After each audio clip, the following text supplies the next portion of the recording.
Hi friends, I've been hearing a lot of people talking about wanting to get out after this whole pandemic is done. And I've been seeing a lot of interesting things online for outdoor gear. One of the things I've been seeing the most often is ads for free backpacking backpacks, which I wouldn't recommend because it's probably a scam. Most of them say just pay for shipping. You don't have to pay for the backpack, but it's a 65-liter backpack, which is really interesting. But seeing everyone talking about getting outside has kind of inspired me to talk about my personal experiences with outdoor gear and what I think about certain types of gear. The one that I wanted to start with, because I've been seeing all these ads about a free backpack, is backpacks. I think it's one of the most important pieces of gear that you can buy, right up there with probably hiking boots or hiking shoes. But I've had some interesting experiences in the past. You can make just about anything work for you, but these are my kind of thoughts on which backpacks should be used for what. That being said, the first time I ever did go backpacking was with a computer bag, so that was really interesting. The computer bag looked a little bit like this guy. It wasn't this exact one, but it was this kind of style where you just have these fabric straps going over that has a little pull to kind of tighten the shoulder straps. Nothing too fancy going on inside, and just a zipper with some of these little pockets on the side.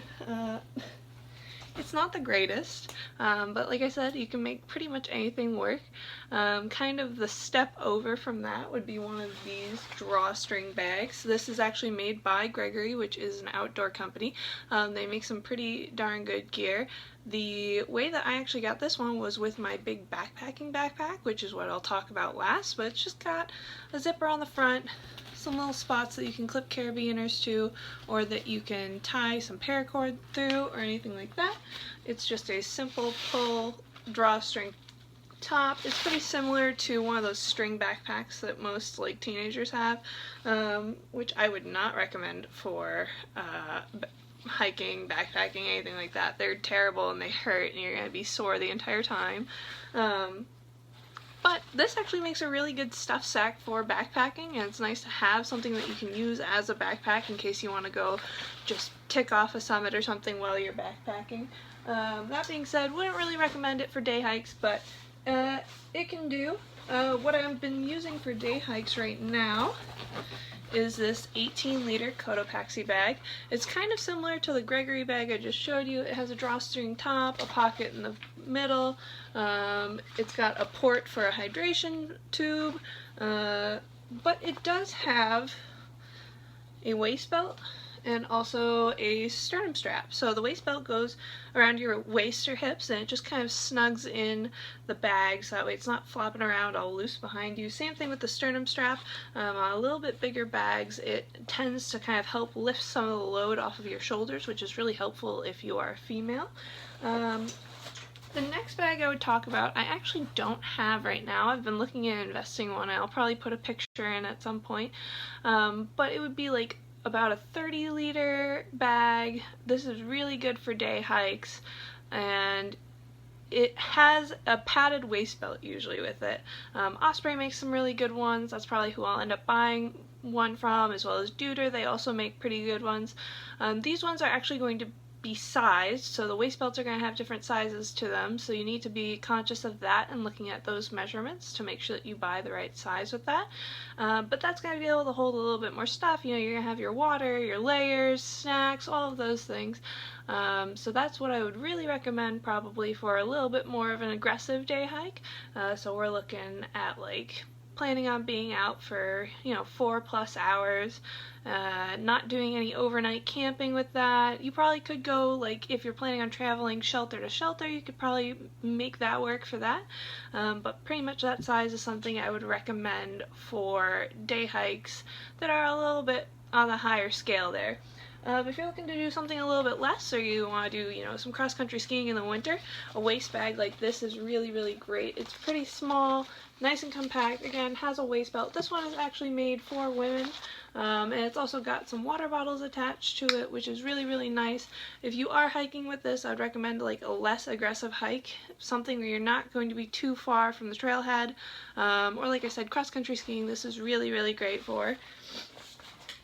moving up from that, starting to get into more aggressive, probably multi-sport type of bags, I have this Eddie Bauer bag. So this Eddie Bauer bag is a 40 to 55 liter. The reason why it goes up to a 55 liter is this top here pulls out, and it's got a little flap that goes out and over. It can be really complicated to do sometimes, or to get back in, so I'm not going to undo that right now. But I love this bag. I bought this bag a couple of years ago during Eddie Bauer's 50th birthday, so everything was 50% off. So I got this bag for pretty cheap. So like I said, it's a couple of years old. I do have a friend who has a more recent version of it, and they're really loving their bag. So I use this for ski touring, I've used it for rock climbing, I've used it for ice climbing. I have another bag that's a similar size to it that I use for weekend backpacking trips, so I imagine that this bag would do very well with that.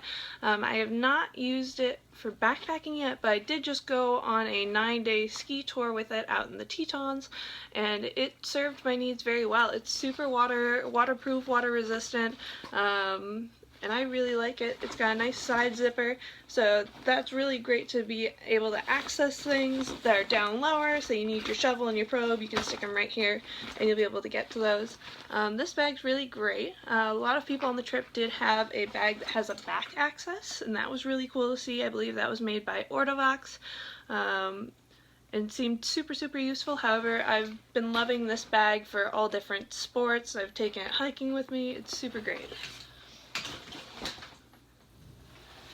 The kind of last step in the evolution is a backpacking backpack. So this is made by Gregory. This is how I got that pink drawstring that I showed you at the beginning. This is the Gregory, I believe, Deva, and I believe it's a, Deva 70. So it says it right on the bag there. This bag I have taken on week-long backpacking trips with me, and it is great. It has this split-up brain that also has another zipper on the inside. The back has been super comfortable. It has this front pouch that I like storing my rain layers and warm layers in, and it's just all over great. The side pockets here, you have one mesh and one that's this kind of water-resistant pocket. I like to store my battery charger for my phone in this waterproof one. But this backpack is just really nice, and it's probably, if you're just a casual, backpacker, you're just getting started, or you are just going on these 1-week trips maybe once a year, that is a great size for you. That's going to be a really good size that works really well, and I think will fit all of your needs. Going above a 70 liter is kind of not necessary unless you're a guide. Granted, you can fit more stuff in it, but at that point you're going to be adding extra weight, which brings us kind of to the next topic, buying the bag for the weight that you're going to be carrying. Recently there's kind of been a flare-up of ultralight gear, which is super great and can be super useful if you're trying to travel fast and super light, but if you buy an ultralight bag, I would highly recommend buying the rest of your gears ultralight, because if you're buying heavier gear, it kind of defeats the purpose of having the ultralight bag, and the ultralight material is not going to be quite as sturdy as something like this Gregory bag here. This Gregory bag is a little bit on the heavier side, but it also is going to withstand a lot of use put on it, a lot of wear and tear. It's going to be super durable. But that is kind of my setup right now for backpacks. I hope that something in this video was helpful to you, and I hope to see you on the trails. Bye!